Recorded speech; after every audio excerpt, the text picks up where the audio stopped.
Hello there, mga kagadang buhay. Dito po kami ngayon ni Tracy sa isang pwesto po ng grocery store natin dito sa bayan ng Navas. Kasi tumawag po yung ating mga staff dito na kulang po sa tao. Kaya on the rescue po kami. Medyo busy po ngayong araw, mga kagadang buhay, and then medyo okay na.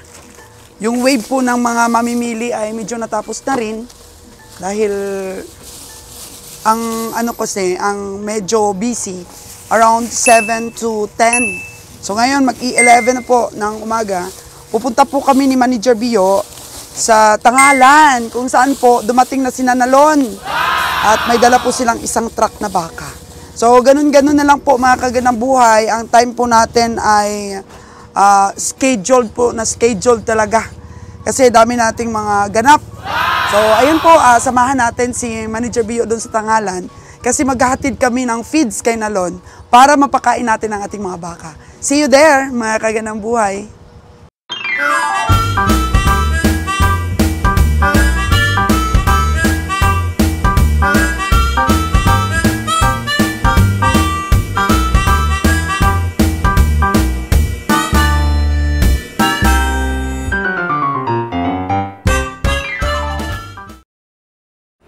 Hello there, mga kagadang buhay. Kumusta po kayo?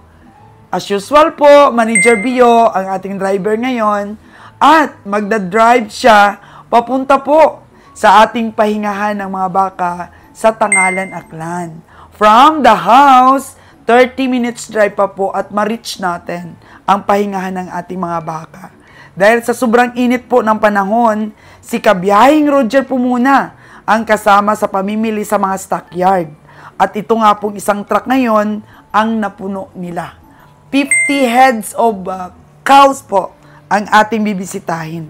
Minsan sabi ko sa kanya, kung saan na nagkakaedad na kami, ay saka pa naging mahirap ang aming trabaho. Nag-aalala din po ako minsan, mga kaganang buhay, na wala po ako mai-content sa inyo.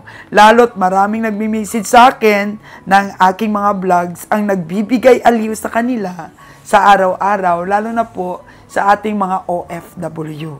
Ang negosyong livestock buying for slaughter po ay hindi laging may laughter. Ika nga, magtiwala pero laging mabahala. Matuto at laging may paninigurado. Kumabig ng may pag-ibig. Umatras kung di patas. Kung tinatalo, huwag ipanalo. Iwanan kung nanlalamang. Ang pagiging tapat ay pagsasama ng maluwat. Enjoy watching po, mga kagadang buhay. So, yan na po. Binababa na po natin yung ating mga feeds. So, may dala po tayong 4 na sako Master Mix. And then po, 3 sako po na sa baboy. Kasi meron po talaga mga baka na ayaw uminom po ng cattle feeds. So, hindi po sanay. So, kailangan po talaga meron po tayong hog feeds na kung saan po yan po ang nakasanayan nilang kainin. Dahil for slaughter naman po sila, wala naman po problema. Kasi yung mga patining po natin, ang mga alagain po natin ay sa cow feeds po talaga, sa cattle feeds natin sila sinasanay.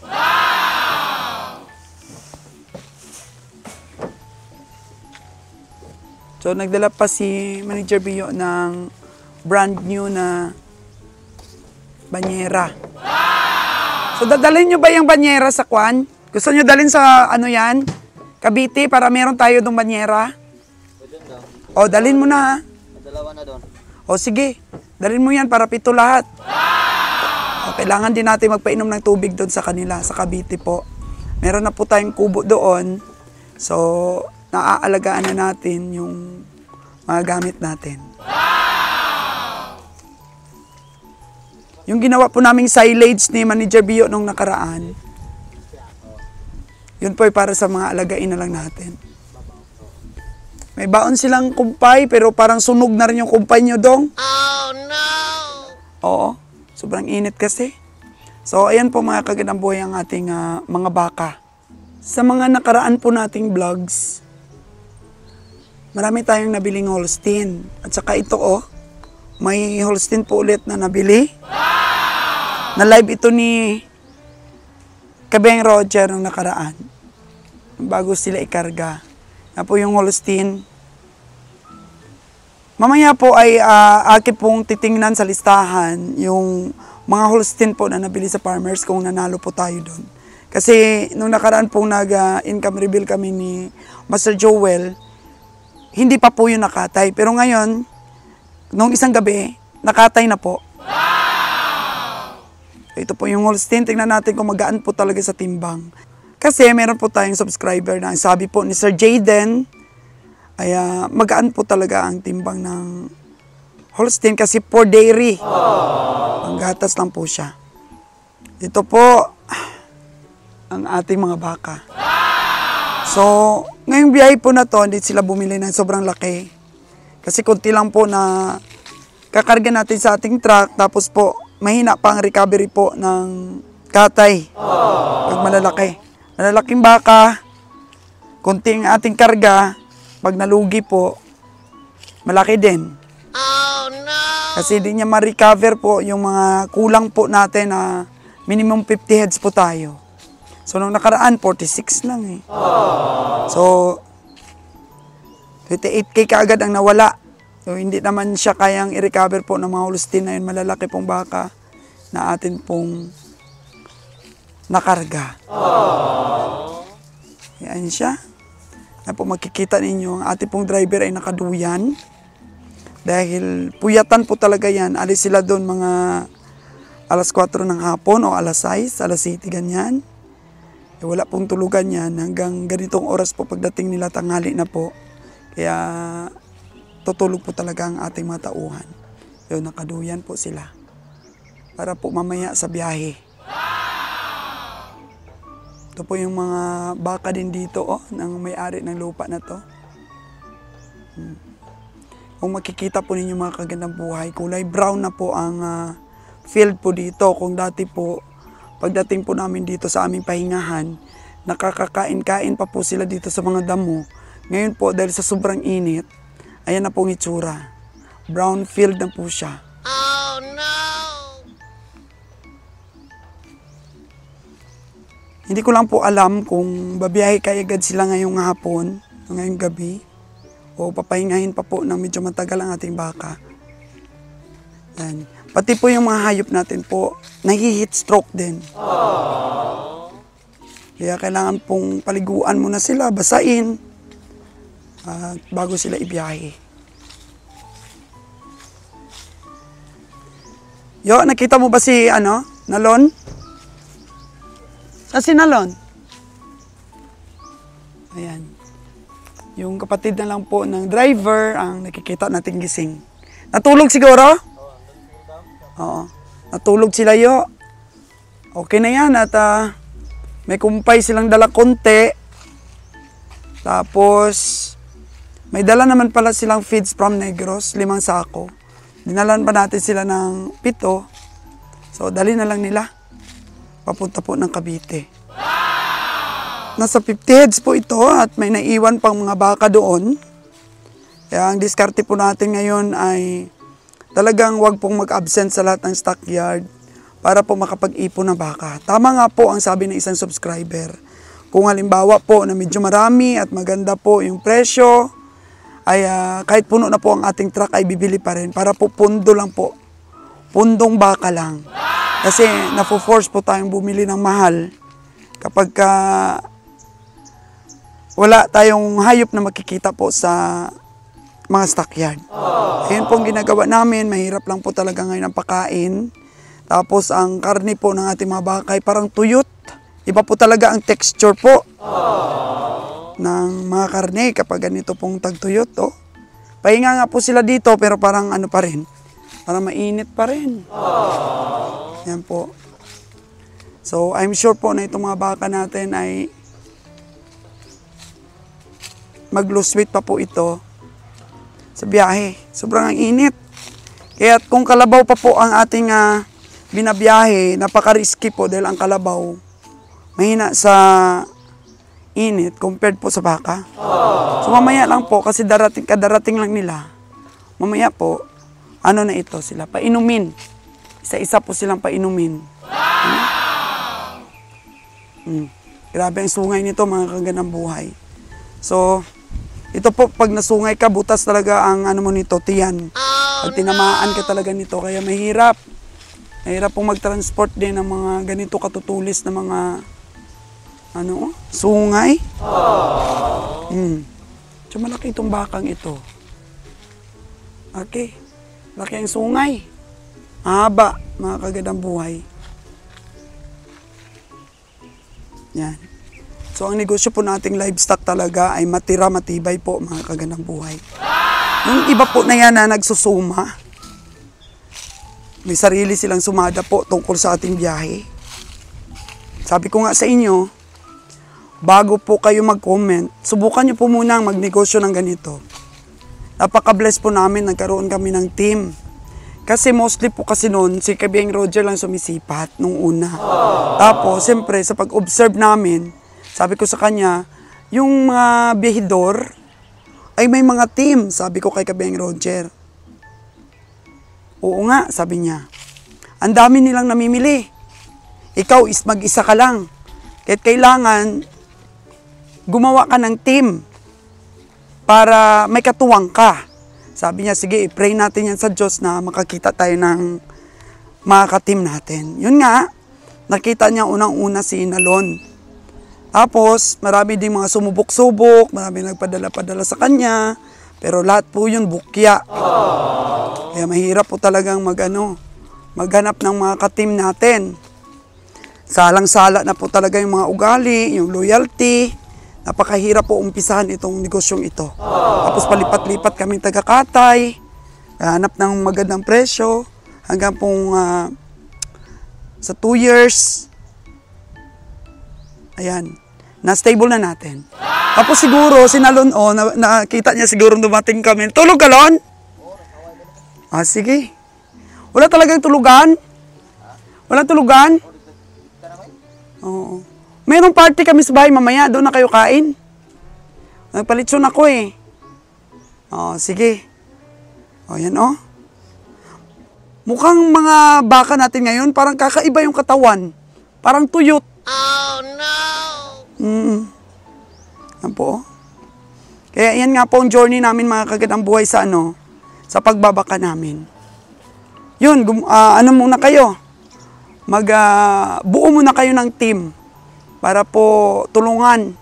Ayan, kahit dapat po pag sa ganitong hanap buhay, pagka kumita ka po ngayong biyahe, reserve mo po yan para sunod na biyahe may pang-abono ka. Kasi di natin alam kung laging panalo, no? So, wala talagang kumpay tayong makuna na dito. Wala na. Kunti lang, kunti. Pero nagdala pa kaming feeds, 7. Dali na lang ninyo sa Cavite. Sige. So, feeds na lang, pakain ito para kunting kumpay lang, tsaka feeds. Yan po, mga kaganang buhay. Kasi brown na rin dati po, May oras po kumakain pa sila dito dati. Kasi marami pang damo dati dito, Lon, Ay, wala na. Ang pagbabaka po natin ay never-ending story po. Bawat pamimili, may lesson. Bawat pagpapakatay, nagkakaroon tayo ng karagdagang idea. Minsan, ang dami rin nagsusuma ng ating kita. Kasi nga po, mga kaganang buhay, kahit hindi po kami nagbaka, may truck po talaga kaming tumatawid sa Batangas para kumuha ng itlog. The main events for this business is the eggs. Kasi may gita 1 dekada kaming nagtitinda ng eggs. Ito pong hayop, mga kaganang buhay, this is naghanap lang po kami ng pangarga papunta doon. Pero ito pa po ang pinakamahirap na negosyo at na malaking puhunan. Yan. Ang itlog po kasi stable na, may mga suki na kami. Alam na namin kung paano siya i-sizing, alam na namin kung paano siya ibenta. Sa hayop, aloy, nako. Oh no! Grabing pag-aaral. Oo. Sobrang pag-aaral po at kalugihan ang inabot namin dito sa hayop. Kaya matibay pa rin po ang bayahin namin dahil meron kaming itlog pang tapal po sa mga nalugi namin. milyon na po ang nalugi namin dito, mga kanilang buhay. At yan po ay totoo at hindi po yan kami nagsisinungaling. Pero ayan, na-survive pa rin po namin mga kagandang buhay. At matibay po ang team na nabuo natin, kahit medyo mahirap.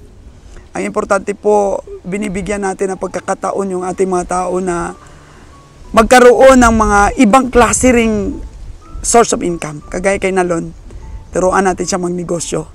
Ayos na yung tindahan mo doon? Ayos yung bigas natin? Oo. So, pag-usapan namin ni Nalon yung tungkol sa service niya na binibigay natin.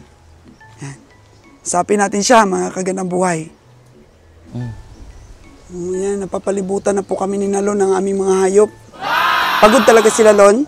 Uy, kapoy dam. Wala may pahuway ni sila. Anong oras kayo umalis doon? Dito sa Iba iyo.